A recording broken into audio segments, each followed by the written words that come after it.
न इधर न उधर, सीधे मुद्दे पर नजर। और क्या है आज की खबर, आप देखने शुरू कर चुके हैं न्यूज़ 18 आपके पुनीत के साथ।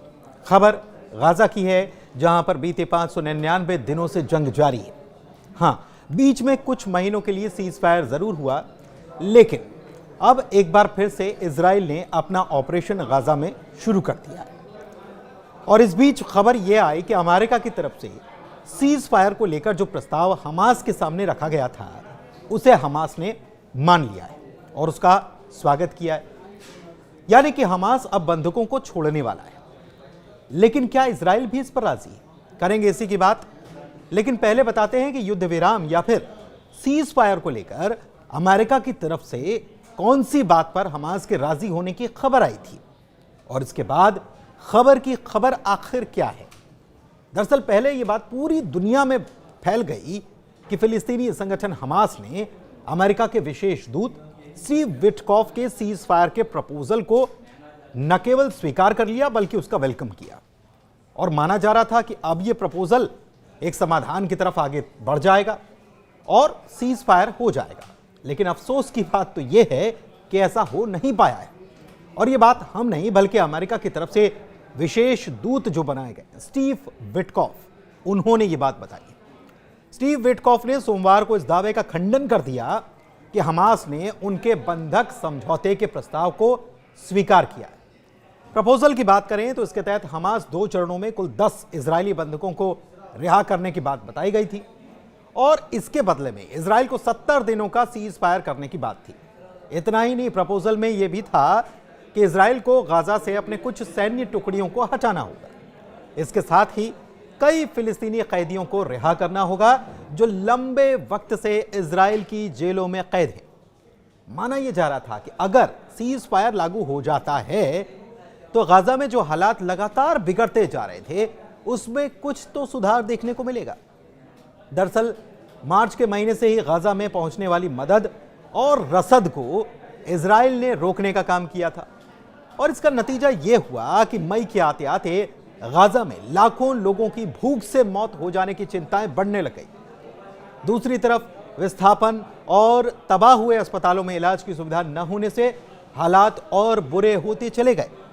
लेकिन दबाव बढ़ता देख इजराइल ने गाजा में मदद पहुंचाने और उसे अपने तरीके से बांटने का फैसला किया।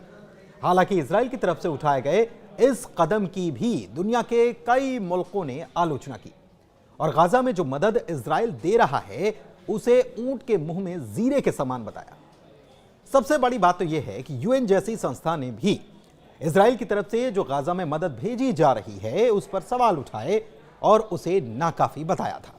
खैर, इस बीच बात अगर हमास और इजराइल के बीच होने वाले सीज फायर की करें तो हमास के साथ हुई बातचीत में प्रत्यक्ष रूप से शामिल एक सूत्र ने सोमवार को द टाइम्स ऑफ इजराइल को यह बताया कि बात अभी भी अटकी हुई है।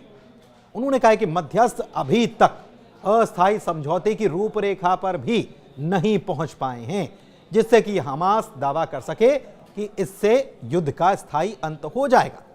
इसके साथ ही इससे इजराइल को यह दावा करने का भी मौका मिल जाएगा कि उसने स्थायी युद्ध विराम के लिए कोई स्पष्ट प्रतिबद्धता नहीं जताई है। दूसरी तरफ अमेरिकी विशेष दूत स्टीव विटकॉफ ने कहा कि इजराइल युद्ध विराम को लेकर कोई अप्रूवल दे सकता है। विटकॉफ ने एक टीवी चैनल से बात में यह भी बताया कि हमास के लोगों का रुख पूरी तरह से न केवल निराशाजनक है, बल्कि स्वीकार करने वाला भी नहीं है। उनका कहना है कि पहले हम इस बात पर यह सहमत हो गए थे कि आधे जीवित और आधे मृतक बंधकों को छोड़ा जाएगा, ताकि आने वाले वक्त में पूरी तरह से सीज फायर की तरफ हम बढ़ पाए। और यह डील अब सबके सामने है और हमास को इसे मानना चाहिए। लेकिन दूसरी तरफ फिलिस्तीनी अधिकारी का कहना है कि स्टीव विटकॉफ अब अपनी बात से मुकर रहे हैं और पीछे हट रहे हैं, क्योंकि पहले तो सहमति कुछ और बात पर बनी थी। फिलिस्तीनी अधिकारी ने यह भी दावा किया है कि विटकॉफ ने शुरुआत में एक मध्यस्थ के जरिए बताया कि उन्होंने फौरी युद्ध विराम के उस प्रस्ताव में बदलाव को स्वीकार कर लिया जिसे हमास ने पेश किया था। यानी कि विटकॉफ ने कोई प्रस्ताव रखा, लेकिन हमास ने उसमें थोड़ा सा अमेंडमेंट या बदलाव किया और पेश कर दिया, और उसे अमेरिका ने स्वीकार कर लिया। लेकिन बाद में इसी बात से अमेरिका पीछे हट रहा है या विटकॉफ पीछे हट रहा है। और फिलिस्तीनी अधिकारी ने यह भी कहा कि यही कारण था कि पूरे मीडिया में यह खबर आ गई कि हमास ने युद्ध विराम के अमेरिका के प्रपोजल को मान लिया और उसका समर्थन किया। लेकिन बाद में विटकॉफ ने अपना मन बदला और अब उनकी तरफ से यह कहा जा रहा है कि ऐसा तो कुछ है ही नहीं। बताएं कि विटकॉफ की तरफ से हमास से बातचीत की जो पहल की गई है उसमें फिलिस्तीनी अमेरिकन पॉलिटिकल एक्टिविस्ट बिशरा बेहबा की अहम भूमिका है। वो बीते एक हफ्ते से दोहा में है और अमेरिका और हमास के बीच बातचीत के लिए लगातार काम कर रहे हैं। इसमें दिलचस्प मोड़ और भी आया। हिब्रू मीडिया आउटलेट की तरफ से यह कहा गया कि सीज फायर पर बात करने वाले बेहबा ने हमास से उस प्रस्ताव से आगे बढ़कर बात की जो अमेरिका की तरफ से तैयार किया गया था, यानी कि इसमें कुछ चीजें उनकी तरफ से ही जोड़ दी गई और मामला इसलिए बिगड़ा हुआ है, यह कहा गया। लेकिन इस बीच एक फिलिस्तीनी अधिकारी की तरफ से और बड़ी बात कह दी गई और यह बताया गया कि अगर नेतन्याहू युद्ध को पूरी तरह से खत्म करने के लिए राजी हो जाते हैं तो सारे बंधकों को फौरन रिहा करने के लिए हमास तैयार है। लेकिन नेतन्याहू ऐसा नहीं चाहते और वो युद्ध को अपनी सत्ता को बचाने तक के लिए खींचने पर अड़े हुए और दुनिया के सामने ये दिखा रहे हैं कि अगर हमने युद्ध रोका तो हमास फिर से ताकतवर हो जाएगा। दरअसल सोमवार को नेतन्याहू ने एक वीडियो बयान में कहा कि उन्हें उम्मीद है कि वो गाजा में बंधकों के संबंध में आज या फिर कल कोई घोषणा कर देंगे। इसके बाद जाहिर सी बात है वो लोग बेचैन भी हो गए और उन लोगों के मन में एक उम्मीद भी जागी कि कुछ बड़ा होने वाला है। जिन परिवार के लोगों को हमास ने बंधक बना रखा है उनकी बात कर रहे हैं। उन्होंने इसे लेकर पूछताछ शुरू कर दी कि सरकार आखिर करने क्या जा रही है या क्या अहम खबर आने वाली है। लेकिन बाद में पीएम ऑफिस से यह साफ किया गया कि हम अपने बंधकों को मुक्त कराने का प्रयास जारी रखेंगे और ऐसा नहीं कर पाते तो उम्मीद है कि आने वाले दिनों में तो हम ऐसा कर ही लेंगे। हालांकि इस सब के बीच इजराइल के ऊपर दबाव लगातार बढ़ रहा है।